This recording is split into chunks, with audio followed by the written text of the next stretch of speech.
चलो चालू करें ऑडिट। रेडी? उस दिन तो कुछ भी नहीं किया था अपन ने, सिर्फ डेफिनेशन देखा था, right?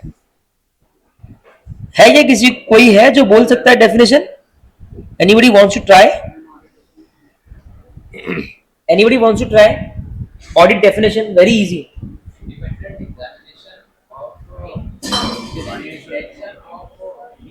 Audit is an independent examination. चलो यहां तक रखो सर। इंडिपेंडेंट एग्जामिनेशन काय का करते हैं अपन?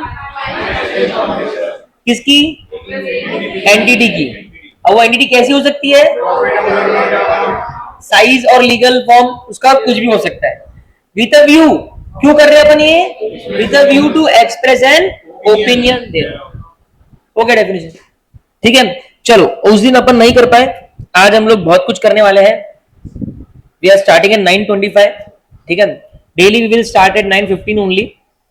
आज थोड़ा एक्सेप्शनल के कारण हम लोग लेट हो गए। 9:15 मतलब 9:15। सवेरा क्लास देख लो ना कैसे चालू हो रहा है, वैसा ही सेकेंड क्लास चालू होगा, ठीक है, क्योंकि हमें पोर्शन भी एडिक्वेटली कवर करना है। चलो अभी डेफिनेशन पार्ट तो खत्म हो गया। Understand that preparation and presentation of financial statements of an entity is responsibility of the management। अच्छा सुनो, तुम सच्ची बताओ, अगर ऑडिटर फाइनेंशियल स्टेटमेंट बनाएगा तो ऑडिटर ही उसको चेक कर सकता है क्या? तुम खुद बताओ ना। एक जना एफएस बनाएगा, एक जना उसको चेक करेगा। और मैंने पहले ही क्लास में आपको डायग्राम के तो समझाया था कि एक पहलू पे कौन होगा हर बार? मैनेजमेंट। कौन होगा? आपको याद होगा तो मैंने ट्रायंगल बनाया था। मैनेजमेंट यहां होता है, ऑडिटर यहां होता है, शेयर होल्डर इन दोनों के बीच की कड़ी होता है। इसका बहुत कम रोल है पूरे ऑडिट में। ऑडिट में इन दोनों के झगड़े चलते हैं आपस में, क्लियर है? मैनेजमेंट एक सिक्के का पहलू है और ऑडिटर एक सिक्के का पहलू, ठीक है। तो एफएस को प्रिपेयर करने की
सवेरे हमने सीखा था कि एज पर गोइंग कंसर्न हमको देखना होता है कि कंपनी जो फोर्सेबल फ्यूचर में चलेगी क्या।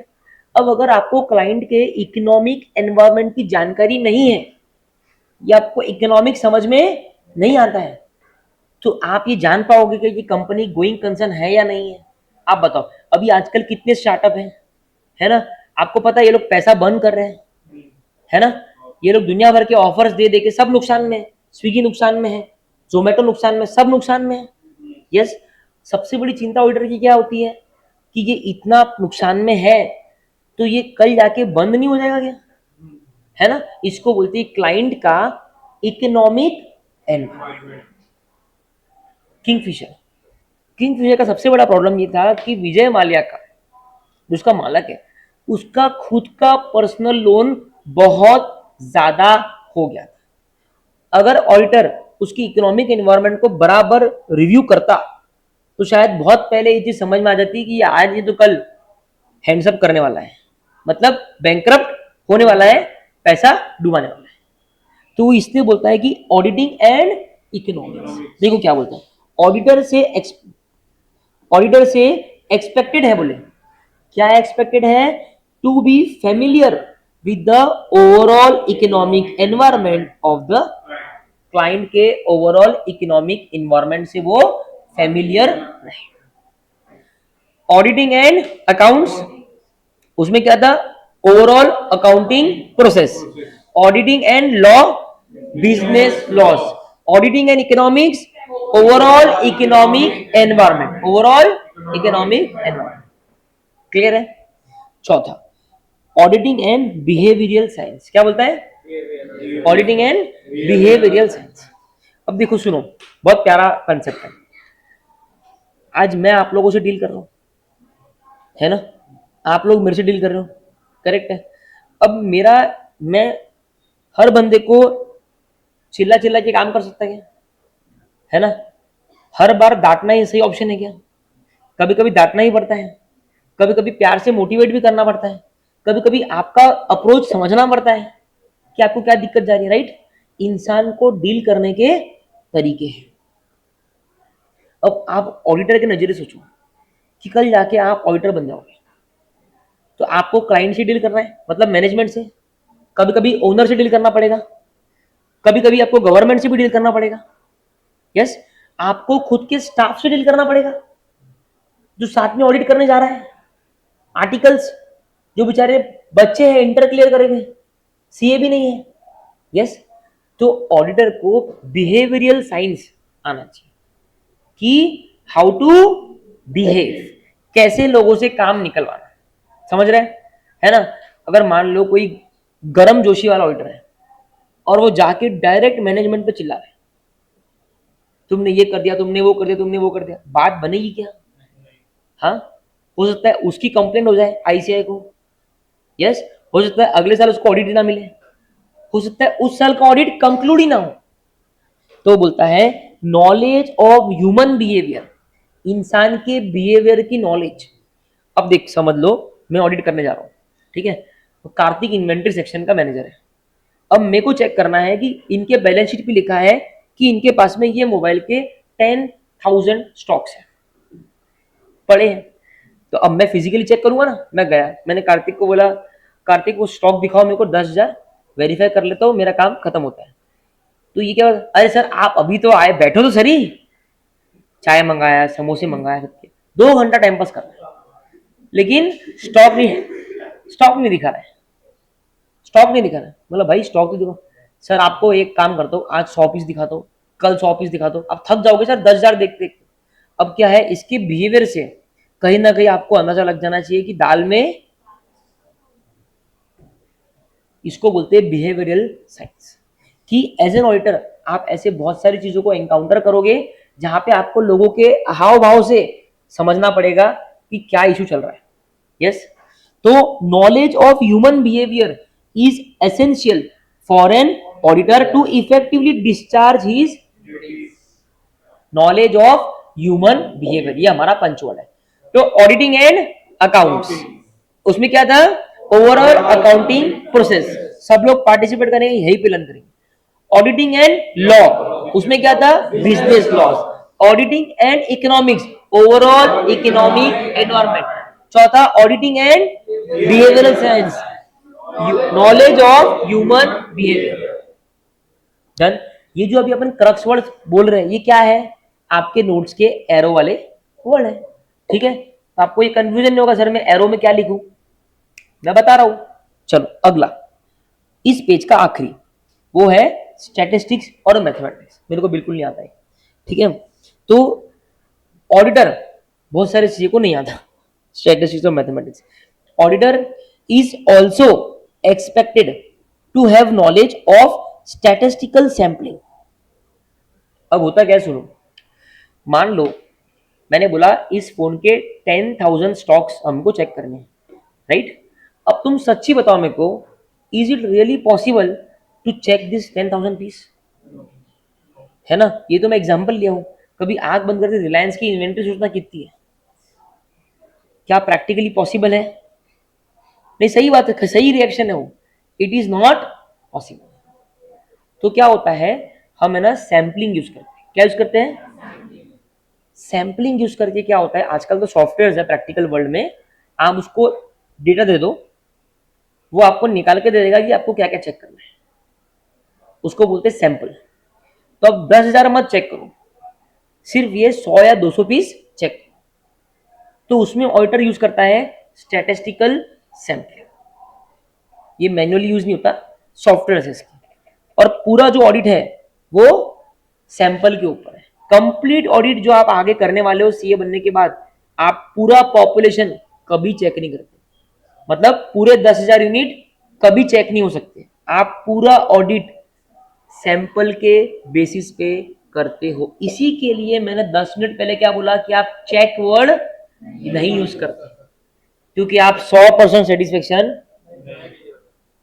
So auditor is also expected to have knowledge of statistical sampling, knowledge of statistical, जैसे हमने बोला knowledge of behavioral human behavior, वैसा ही knowledge of statistical sampling। क्यों?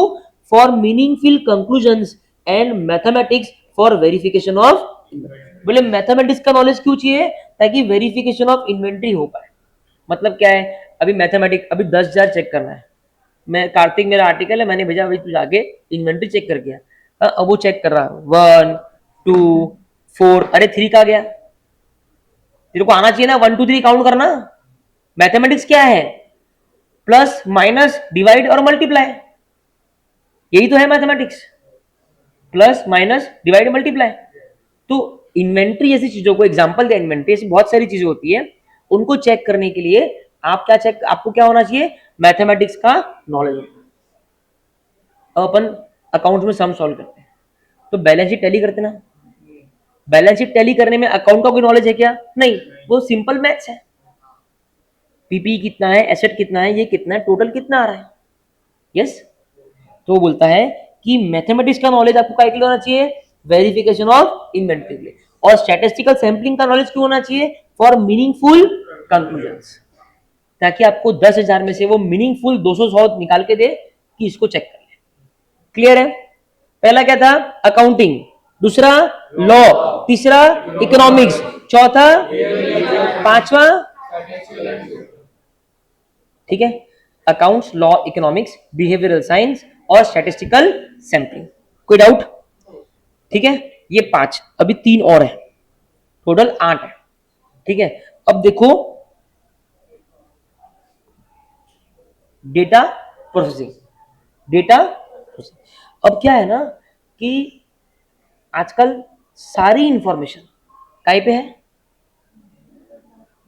कहीं पे है, पूरी ड्राइव पे है, पूरी क्लाउड पे है ना।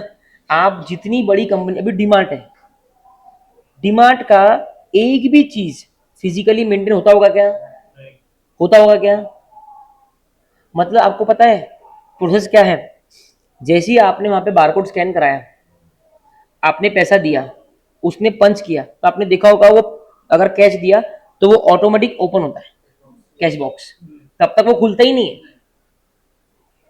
ठीक है। वो खुला, उसने आपको चेंज दिया, जैसे ही ये सब प्रोसेस हो गया, पता है बैकएंड पे क्या हो रहा है, मान लो तुमने एक ये माइक लिया, स्कैन हो गया, बिल दे दिया, सब कुछ हो गया। अब पता है बैकएंड पे क्या हो रहा है, जैसे ही हो गया ना, आपकी इन्वेंट्री में से एक माइक कम हो गया बैकएंड पे, ठीक है। उसके अलावा इसकी अकाउंटिंग एंट्री ऑटोमेटिक पंच हो गई, by cash to sales, automatic. Automatic आपके लेजर अकाउंट्स बन गए, ऑटोमेटिक वो टीबी में चला गया, ठीक है। कोई मैनुअल व्यक्ति नहीं करता ये चीज। One time scanning have multiple effect. पूरा क्लाउड पे है, पूरा ऑटोमाइज्ड है, वो जमाना खत्म हो गया। और ये तो आजकल छोटे छोटे किराने वाले कर रहे हैं, अकाउंटिंग एंट्री नहीं होती उनकी, लेकिन इन्वेंट्री मैनेजमेंट हो जाता है। और पता है हर कंपनी का रीऑर्डर लेवल रहता, क्या रहता कि इतना लेवल पे अगर क्वांटिटी आ गई तो हम क्या करेंगे। तो जैसे ही अगर कंपनी का मान लो 5 है, कि अगर 5 माइक बचेंगे तो हम रीऑर्डर प्लेस कर देंगे, मतलब ऑटोमेटिक वापस से वो 10 हो जाएंगे, मतलब 5 माइक इन्वेंट्री में आ जाएंगे। मतलब जो कंपनी का हेड ऑफिस है मुंबई में, वो प्रोक्योर कर लेगा, ठीक है।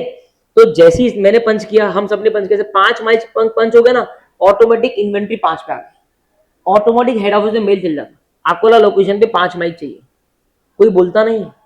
आपको लगता है कि लोग रोज इतना सारा स्टॉक का ये ले सकते हैं कि वो ऑर्डर करे, ऑटोमेटिक ऑर्डर होता है, ऑटोमेटिक एक हफ्ते में ट्रक आ जाता है माल से। इनका काम सिर्फ यहाँ पे इतना है कि उसको निकालो और शेल्फ में लगाओ। इसको बोलते हैं ईडीपी, एंटरप्राइज डेटा प्रोसेसिंग। क्या बोलते हैं, एंटरप्राइज डेटा प्रोसेसिंग, ठीक है। इसका एक बहुत इंपॉर्टेंट सॉफ्टवेयर है, उसका नाम है एसएपी। क्या नाम है, उसको सैप बोलते हैं, सैप, ठीक है। और जैसा आपने टैली सुना होगा, वैसा ही एसएपी है, लेकिन टैली मतलब इतना होगा और एसएपी एक कमरे से भी बड़ा होगा, इतना अंतर है, ठीक है। टैली मतलब टीयर 3 सिटीज, एसएपी मतलब टीयर 1 सिटीज। वो मैंने मेरा पूरा आर्टिकलशिप और जॉब एसएपी में किया है, तो एसएपी की पावर ही अलग है, सब कुछ इंटीग्रेटेड है, सब कुछ इंटीग्रेटेड है। तो वो बोलता है ईडीपी ऑडिटिंग, मतलब एंटरप्राइज की डेटा प्रोसेसिंग की ऑडिटिंग, ये अपने आप में ही एक डिसिप्लिन बन रहा है, मतलब ये अपने आप में ही ऑडिटिंग का एक तरीका बन रहा है।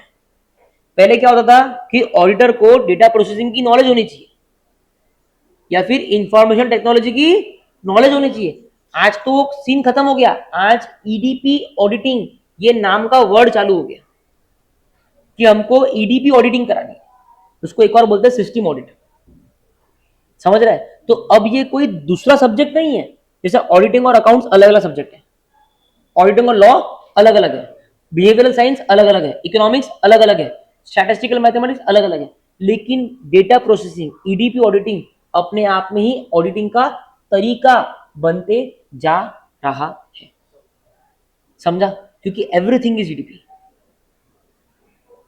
मैं हर बच्चों को बोलता हूं, अगर आपका सीए फाइनल का एग्जाम हो गया, इंटर का एग्जाम हो गया और आप चाहते हो कि हम कुछ और सीखे, don't stuck yourself in Tally, go and get a certified course for SAP. जो बच्चे के पास में एसएपी का सर्टिफिकेट रहेगा उसको फर्स्ट प्रेफरेंस दिया जाएगा मुंबई में, ये बात समझ लो। आप ये नहीं बोल सकते कि मेरी आर्टिकलशिप मैंने नहीं सीखा, वो तेरी गलती है, ठीक है। स्केलर.com और ऐसे बहुत सारे वेबसाइट्स हैं जो अच्छा एसएपी का सर्टिफिकेशन प्रोवाइड करते हैं, ठीक है, ओके। तो ये समझ में आया, तो इसमें तो कुछ लिखना ही नहीं है। वो बोलता है EDP auditing is developing a discipline in itself, ये अपने आप में एक नया डिसिप्लिन बनते जा रहा है, नया सब्जेक्ट बनते जा रहा है, ठीक है। चलो उसके बाद में आता है फाइनेंशियल मैनेजमेंट, ये सब्जेक्ट आपके बुक्स में है ऑलरेडी, अकाउंट्स आपके बुक्स में है, लॉ आपके बुक्स में है कहीं ना कहीं, राइट। फाइनेंशियल मैनेजमेंट, अभी फाइनेंशियल मैनेजमेंट क्या होता है कि कंपनी का आपको फाइनेंस का पूरा समझ होनी चाहिए। दैट मीन्स फाइनेंशियल मैनेजमेंट मतलब रेशियो, मतलब आपको ये अक्ल होनी चाहिए समझने की कि अगर मान लो कोई कंपनी है, ठीक है, उसका सेल्स 100 रुपीज हुआ है एक साल में, उसका सेल्स कितना हुआ है 100, और उसका रॉ मटेरियल कंज्यूम्ड इज 50, है ना। अब अगले साल में अगर वो सेल्स 200 हुआ तो रॉ मटेरियल कंज्यूम कितना होना चाहिए 100, बराबर है। एक लॉजिक, इसको बोलते हैं फाइनेंशियल मैनेजमेंट, कि फाइनेंस की आपको जानकारी होनी चाहिए कि कितने सेल्स पे कितना कंजम्पशन हो रहा है। अगर तुमको अब मान लो तुमने देखा 100 के सेल्स पे 50 का रॉ मटेरियल था, अगले साल तुम ऑडिट करने गए, तुमने 200 का सेल देखा और रॉ मटेरियल कंज्यूम 50 ही देखा, तो तुम्हारे दिमाग में क्या आना चाहिए? कुछ तो गड़बड़ है दया। यस, बराबर है। और फिर तुम क्वेश्चन पूछोगे मैनेजमेंट को कि इधर ये सेल डबल हो गए, रॉ मटेरियल कंज्यूम सेम कैसे है? ये तुम क्यों कर पाए? क्योंकि तुमको फाइनेंशियल मैनेजमेंट समझ में आता है। अब इसके बहुत तरीके, अब जैसे तुम लोन है, क्या है, ठीक है, मार्केट में तुमको पता है कि 8% का लोन मिल रहा है। फॉर एग्जाम्पल कंपनी ने तुमको आज बताया कि ये साल में हमने एक नया लोन लिया है 100 करोड़ रुपीज का, ठीक है, और उसका ब्याज है 16% पर एनम। तुमको गड़बड़ लगी? ये क्यों लगी? क्योंकि तुमको फाइनेंशियल मैनेजमेंट का नॉलेज है। Auditor is expected to have knowledge about various financial techniques. काई की फाइनेंशियल टेक्निक्स, ऑडिटर को वेरियस फाइनेंशियल टेक्निक्स का नॉलेज होना चाहिए। जैसे कि देखो क्या, वर्किंग कैपिटल मैनेजमेंट, ये एक चैप्टर है, कहां पे है? एफएम में है, आपको पूरा समझ में आएगा। एक है रेशियो एनालिसिस, जो मैंने बताया अभी आपको कि इतने पे अगर इतना हो रहा तो इतने पे कितना होगा। एक है फंड फ्लो, एक है कैपिटल बजट, ठीक है। ये सब आपके चैप्टर के नाम है जो आप एफएम में पढ़ने वाले, ठीक है। तो बोलता है ऑडिटर को वेरियस फाइनेंशियल टेक्निक्स का क्या होना चाहिए? क्या होना चाहिए? तो अकाउंट्स क्या है? Overall accounting process, law business laws, behavioural science knowledge of human behaviour, economics overall economic environment, और statistical sampling knowledge of statistical sampling cue for meaningful conclusion, और mathematics cue for verification of inventory. उसके बाद में data processing, मतलब उसमें तो कुछ भी नहीं है, EDP is developing a discipline in itself. और उसके बाद में financial management, simple knowledge of financial techniques, उसमें एग्जांपल क्या है? Working capital management, ratio analysis, etcetera etcetera, ठीक है। उसके बाद में प्रोडक्शन, क्या है?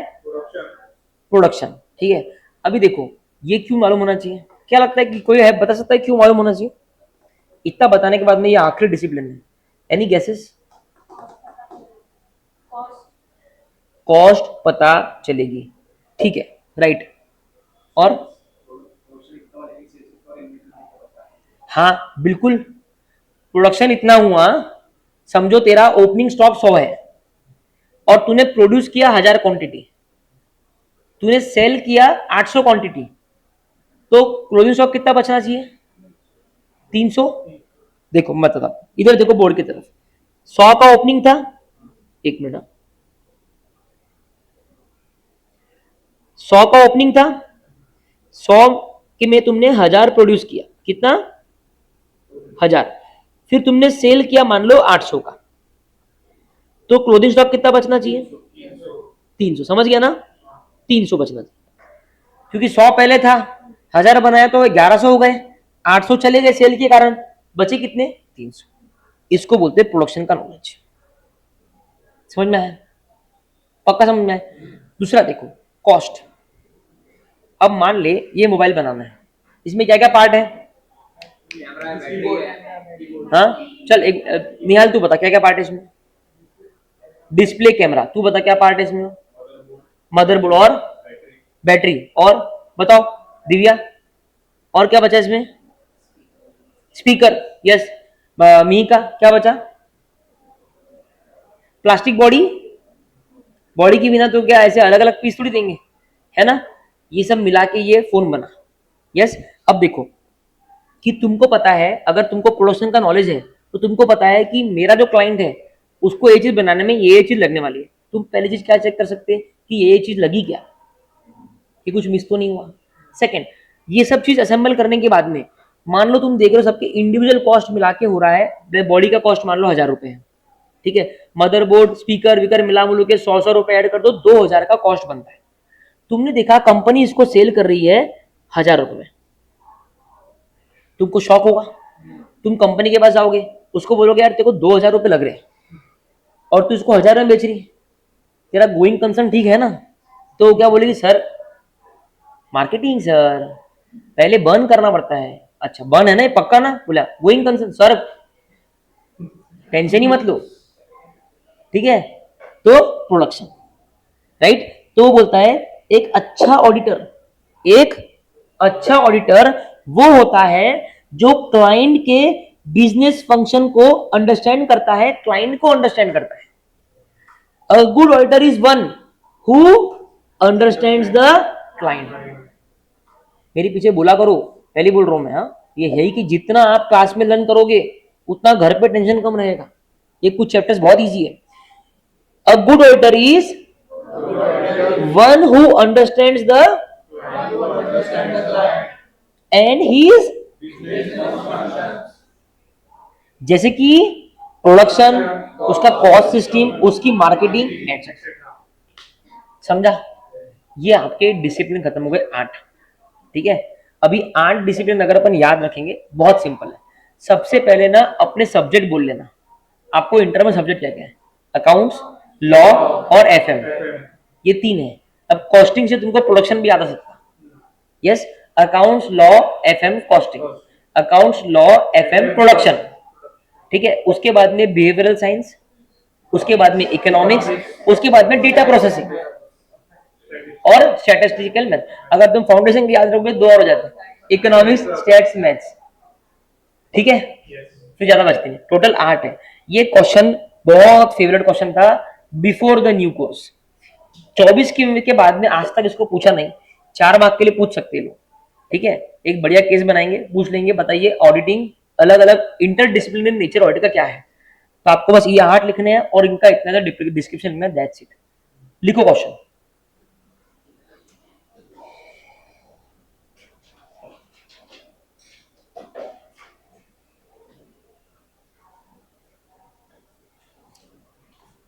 What do you understand by disciplinary nature of auditing?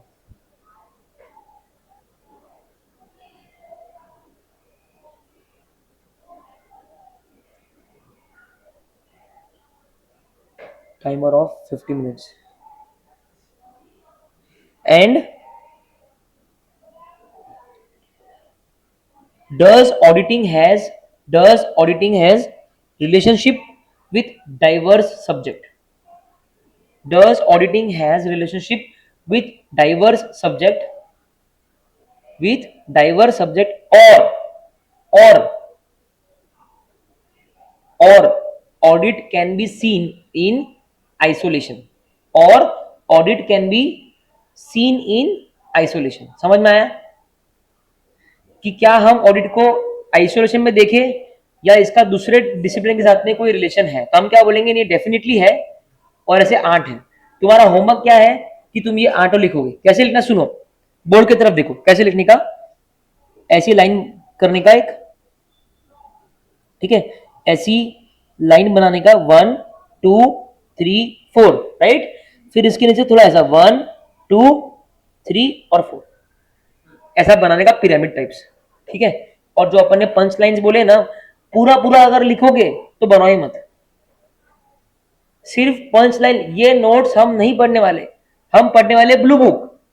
लेकिन ब्लू बुक पूरी लर्न कर ली, चैप्टर 1 की टेस्ट है, ब्लू बुक हो गई। अब 15 मिनट एकांत में आपको खुद के नोट्स फ्लैश घुमाने हैं। तो आपका इसको बोलते हैं क्विक रिवीजन। क्या बोलते हैं? आप 1.5 दिन में पढ़ सकते हैं पूरी बुक, ये क्विक रिवीजन काम आएगा।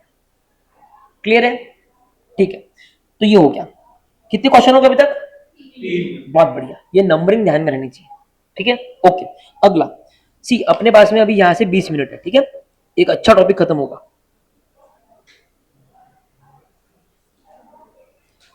डन, चलो टाइमर सेट है, सब लोग मेरी तरफ। अब है अगला ऑब्जेक्टिव्स ऑफ ऑडिट। क्या है? अभी देखो, ऐसे ऑडिट के अंदर, अच्छा अकाउंट्स के अंदर अकाउंट्स कैसे बनाने हैं ये कौन बोलता? अकाउंटिंग स्टैंडर्ड अपने को गाइडलाइन देता। अब ऑडिट कैसे करना है ये हमको कौन बोलता? Standards on auditing. क्या बोलता है? स्टैंडर्ड्स ऑन ऑडिटिंग, इसको बोलते हैं ऐसे। क्या बोलते हैं? आपकी जो नोट्स है ना, उसकी जो ऊपर की मार्जिन है ना, जहां पे चैप्टर का नाम लिखा हुआ है, उसके ऊपर लिख दो ऐसा, एएस लिखो, एएस, फिर राइट एरो अकाउंट्स। देखो ऐसा, एएस राइट एरो अकाउंट्स लिखो ना फटाफट। अरे उस पे नहीं, आपके रजिस्टर पे, मतलब आपके नोट्स में, उससे भी लिख सकते हैं, आपके नोट्स पे लिखो। हाँ, मार्जिन में ऊपर लिखो ताकि दिख क्या जाए फटाफट। ठीक है, पहला चैप्टर है ना, कंफ्यूजन नहीं होना चाहिए। बहुत बच्चे ऐसे को एएस बोल देते, फिर AS is equal to AS right arrow accounts लिखा क्या, और ऐसे राइट एरो ऑडिट। क्लियर है? ठीक है, अब हम लोग आज इस पावन धरती पे हमारा पहला ऐसे स्टार्ट करने वाले हैं। अब मतलब बहुत छोटा है, वो स्टार्ट होते से खत्म हो जाएगा, लेकिन पहला है ऐसे 200। क्या है? अब जो नोट्स बनाई उसमें ना आपको जगह छोड़ना पड़ेगा। किसकी? ये डिसिप्लिनरी नेचर की।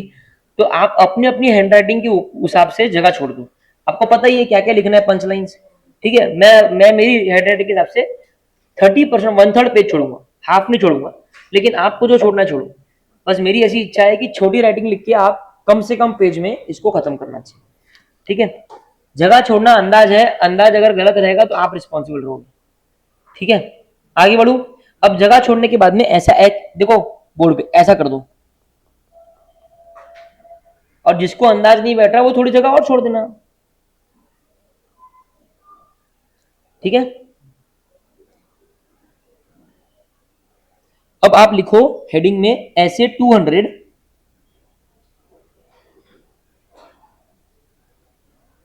लिखा, और देखो यहां पे लिखा है इन्वर्टेड कॉलम में, overall objective of the independent auditor. लिखो, overall objective of independent auditor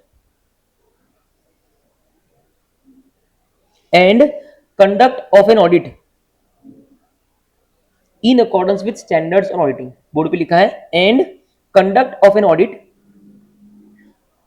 in accordance with standards on auditing.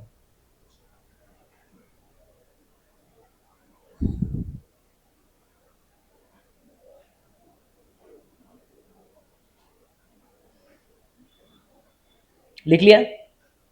Gaurang क्या मतलब है ये? ऐसे के नाम से क्या समझ पा रहे हैं आप?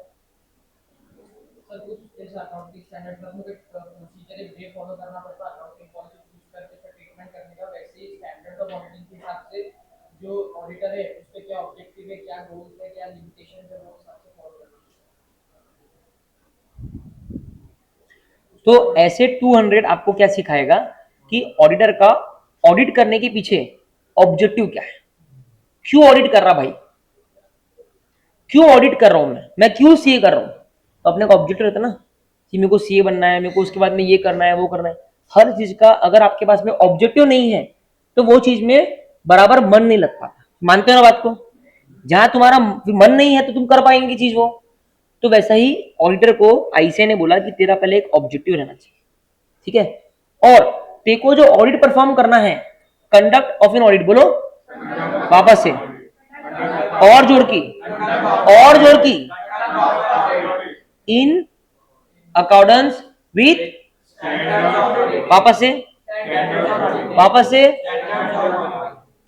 मतलब ये बात फिक्स है कि जैसे अकाउंट्स बनाते वक्त एएस को हूबहू फॉलो करना पड़ता है, वैसा ही ऑडिट करते वक्त एसएस को हूबहू फॉलो करना।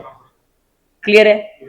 अब सुनो, अब हम देखेंगे इसके ऑब्जेक्टिव क्या है। ठीक है, ये हमारा लास्ट पार्ट है, आज अपन स्कोप पे नहीं जाएंगे, यहीं तक जाएंगे। ठीक है, लेकिन मेरे को आपका बहुत ज्यादा ध्यान और पार्टिसिपेशन लगेगा। आखिर के 15 मिनट रेडी हो गया? सब लोग यस? भारत माता की।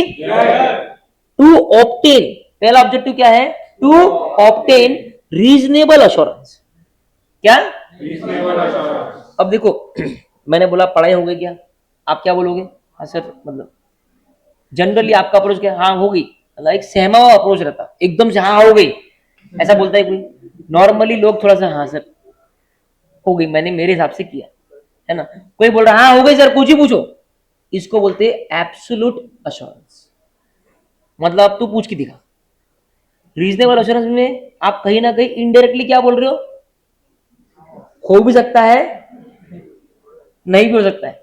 तो ऑडिटर कभी भी एब्सोल्यूट अश्योरेंस नहीं बोलता। क्यों नहीं बोलता सर? कारण मैंने आपको आज बताया एक, कि भाई वो सैंपलिंग चेक कर रहा है, वो पूरा तो चेक ही नहीं कर रहा है, तो वो क्या बोलेगा, है ना। उसकी नसीब खराब थी, जो सैंपल लिया वो सारे अच्छे हैं, और जो सैंपल में नहीं आए वही भी प्रॉब्लम था, तो उसको मिलेगा क्या प्रॉब्लम? आप पूरे ऑडिट को कैसे समझना पता है? सीआईडी देखा है? सीआईडी एक खून हो जाता है, फिर वो चारों बाजू आते हैं, सबूत इकट्ठा करते हैं, वो जहां डेड बॉडी है उसके आजू बाजू व्हाइट लाइन निकालते हैं, फिर वो पट्टी बांधते हैं, डू नॉट क्रॉस, ठीक है।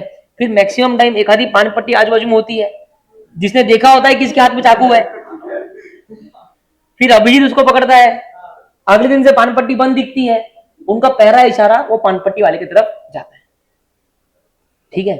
तो ये सीआईडी का सीन है पूरा, पूरा audit is CID, nothing else. हम सबूत इकट्ठा करेंगे खूनी ढूंढने के लिए, ठीक है। तो लेकिन सीआईडी वाले बोल सकते हैं भाई रीजनेबली बोल रहे ये खूनी है, चलता कैसा? उसको तुमने कारावास में डाल दिया एक रीजनेबल अश्योरेंस के बेसिस पे, चलता कैसा? उनको तो एब्सोल्यूट देना पड़ता कि यही है, ये तो जज बोलेगा पहले तू कारावास में जा, यस। लेकिन ऑडिट में हम बोलते भाई रीजनेबल अश्योरेंस टू ऑब्टेन, हमारा ये ऑब्जेक्टिव है कि हम क्या लेंगे, जोर की बोलो, और जोर की, किस चीज को लेके अश्योरेंस लेंगे? About whether the financial statements as a whole are free from material misstatement. काय का अश्योरेंस ले रहे अपन? कि जो फाइनेंशियल स्टेटमेंट है जिसकी तू रिव्यू कर रहा है, that financial statement is free from, इसको तोड़ेंगे। मटेरियल मिसस्टेटमेंट क्या होता है? ध्यान से, मटेरियल मैंने सवेरे सिखाया, जो एक यूजर्स का डिसीजन इंपैक्ट कर दे, ऐसी चीज को मटेरियल बोलते हैं, यस। और मिस स्टेटमेंट का मतलब क्या होता है? ये मिस स्टेटमेंट आप बोले सर हर चीज के लिए आप बोल रहे बाद में मैं क्या करूं, इन्होंने बनाए ऐसे हैं। अब मिस स्टेटमेंट के ऊपर भी पूरा खेल है बाद में। चैप्टर 3 और 4 जो ऑडिट में है, ये अपने आप में समंदर है, ठीक है। ये सब साइडलाइंस है।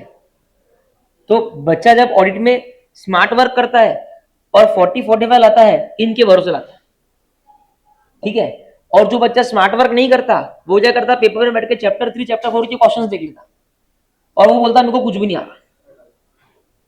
मेरे भाई एक क्वेश्चन इसका छुपा हुआ है, पहले वो कर ले, तेरे को थोड़ी 100 सवाल आने हैं, समझ रहे हो। लेकिन वो भी बहुत इजी चैप्टर, अपन सब लर्न करेंगे, कुछ भी डिफिकल्ट नहीं, ठीक है। तो रीजनेबल अश्योरेंस काय का लेना है? मटेरियल में। मिस स्टेटमेंट का मतलब क्या होता है आज बता रहा हूं, बाद में नहीं बताऊंगा, एकदम ध्यान से अनुश्री, ठीक है। मिस स्टेटमेंट का मतलब क्या है वो सुनो। एएस के हिसाब से, किसके हिसाब से? एएस के हिसाब से इन्वेंट्री का वैल्यू 1000 रुपए आना चाहिए, एएस के हिसाब से। मतलब अपन ने फीफो लगाया, मान लो 1000 रुपए आना चाहिए, और आपने लिख दिया 800, कितना लिख दिया? तो मिस स्टेटमेंट का डेफिनेशन उन्होंने ये दिया है, amount which should be there as per AS is not equal to the actual amount. समझ में आया? इसको बोलते हैं मिस स्टेटमेंट। राइट अमाउंट क्या होता था? ये बंद कौन किया? तो बटन तो चालू है, ये क्यों बंद हो गया?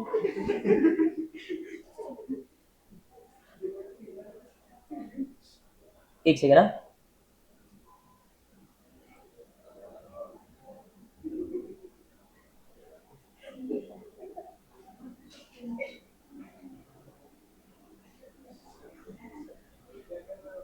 हाँ सुनो सुनो सुनो, टाइम नहीं है, सुनो। समझ में आया मिस स्टेटमेंट? ऑब्वियसली बाद में बताऊंगा, मैं ऐसे ही बोल रहा हूँ, लेकिन अभी समझा ना, सिंपल है। अकाउंटिंग स्टैंडर्ड के हिसाब से जो अमाउंट होना चाहिए था वो अमाउंट सही रहेगा, क्योंकि एएस के हिसाब से ऐसे ऐसे कैलकुलेट होना चाहिए।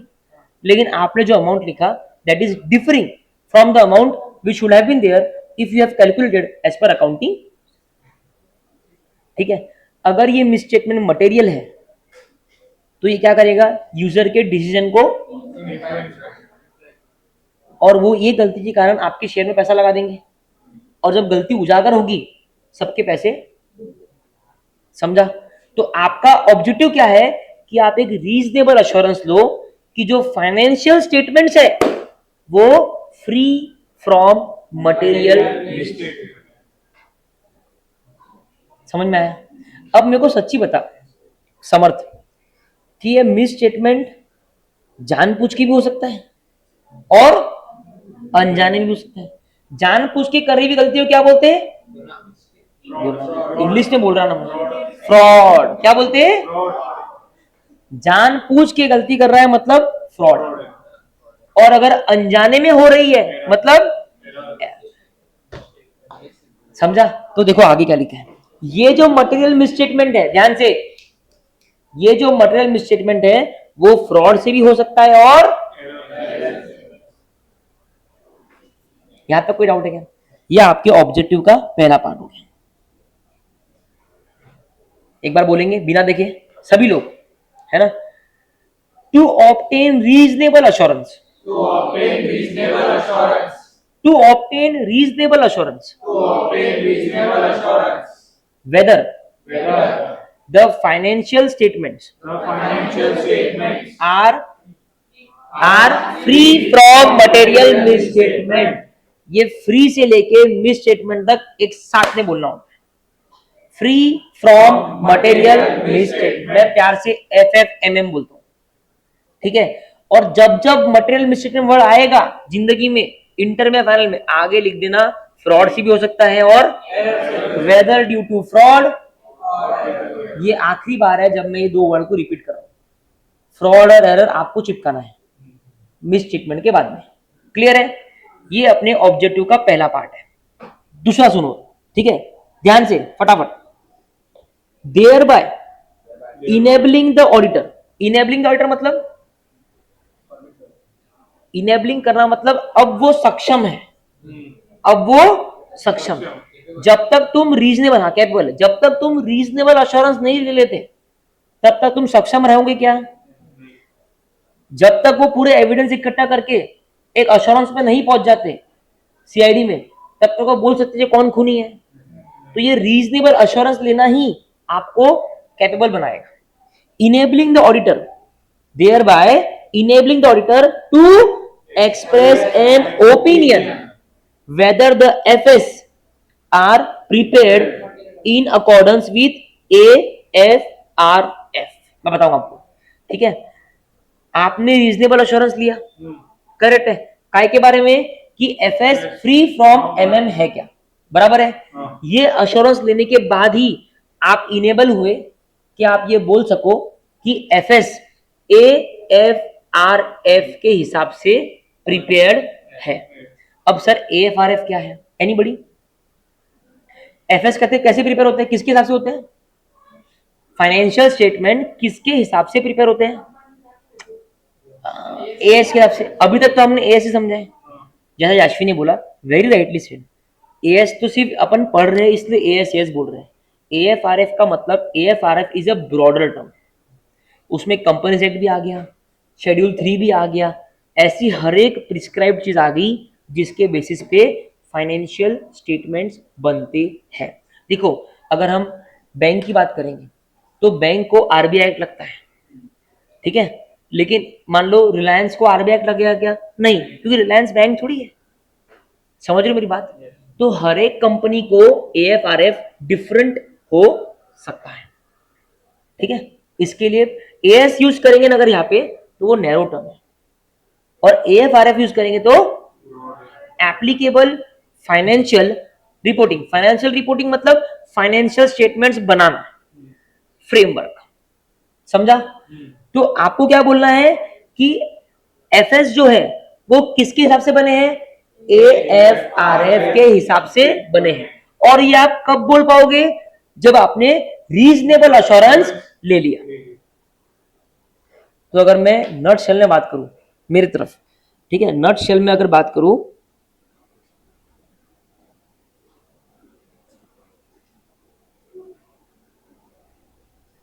अगर नट शेल में बात करूं तो मेरे को रीजनेबल अश्योरेंस लेना है। काई के लिए लेना है कि एफएस जो है वो फ्री है। काई से फ्री है? मटेरियल मिसस्टेटमेंट से फ्री है। और ये पूरा लेने के बाद मैं क्या हो जाऊंगा? इनेबल हो जाऊंगा, है ना। इनेबलिंग ऑडिटर किस चीज को लेके इनेबल कर रहा है मेरे को? कि मैं एक ओपिनियन, जब तक मैं रीजनेबल अश्योरेंस नहीं लेता ना, मैं ओपिनियन एक्सप्रेस कर सकता क्या? जब तक वो सीआईडी वालों ने सबूत ही इकट्ठा नहीं करे, उनको कुछ समझा ही नहीं, उनको कुछ मिला ही नहीं, क्या वो कुछ बोल पाएंगे? क्या वो किसको गुनहगार ठहरा पाएंगे? तो ये रीजनेबल अश्योरेंस लेने के बाद ही मैं इनेबल होता हूं कि मैं एक्सप्रेस कर सकूं ओपिनियन। किस चीज पे? कि whether FS is prepared in accordance with एएफआरएस।